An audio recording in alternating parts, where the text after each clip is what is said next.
আমরা খাদানও করিনি প্রিমিয়ার।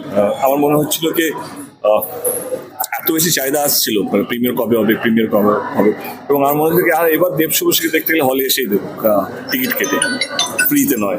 এবং আমরাও বুঝতে পারবো কি উন্মাদনা যেটা আছে সেটা রিয়েল কি রিয়েল নয়। এবং আমার ডিসিশনটা সঠিক ছিল। আমি এটা এক সপ্তাহ আগে ডিসিশনটা নিয়েছি। যেদিন আমার ইভেন্টটা শেষ হয়েছে সেদিন রাত্রেবেলা ফোন করে রানাদা কৌশিকদাকে বললাম। আমাদের অ্যাকচুয়ালি 13 তারিখে প্রিমিয়ার হওয়ার কথা ছিল, প্রিয়াতেই হচ্ছিল, আমাদের বুকিংও হয়ে গেছিলো।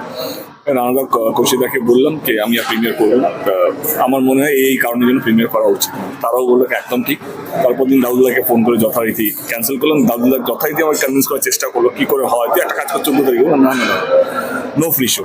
যারা ধূমকেতুকে বাঁচিয়ে রেখেছে, যারা ধূমকেতুকে আগলে রেখেছে, তারাই শুধু ফার্স্ট দর্শক ছবিটা দেখার জন্য। তো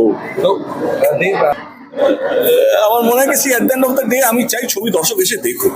এটা তো অন্যায় কিছু না, এটা তো পাপও কিছু না। আজকে আমার মনে হয় কি, আমি আবার বলছি, আজকে আমাদের মনে হবে strategy, producer Dev Subhashree, Dev Rana, Kaushik Ganguly, but যখন ছবিটা যখন হল থেকে বেরোবে তখন কোথাও যেন একটা তৃপ্তি হবে কি বাংলা এরকম ছবি 10 বছর আগে হয়েছিল। অ্যান্ড তোমরা সাধুবাদ বা ধন্যবাদ জানাবে আমাকে কি দেব চেষ্টা করছে এই ছবিটা আমরা রিলিজ করতে পারছি, এবং কোথাও যেন একটা আলাদা একটা ভালোবাসা তৈরি হবে। এই ছবিটা রিলিজ হওয়া উচিত ছিল।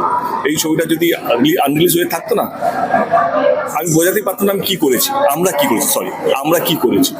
তো ছবিটা দেখুন, আমার মনে হয় কি ছবিটা প্রত্যেকের ভালো লাগবে। কেন আমি এত চিৎকার করছি সেটা তো মানে সব ছবিতে এরকম আমি অ্যাগ্রেসিভলি করি না, বা এরকম অ্যাগ্রেসিভলি বলি না কে কাজ ফিল্ম হবে অমুক হবে।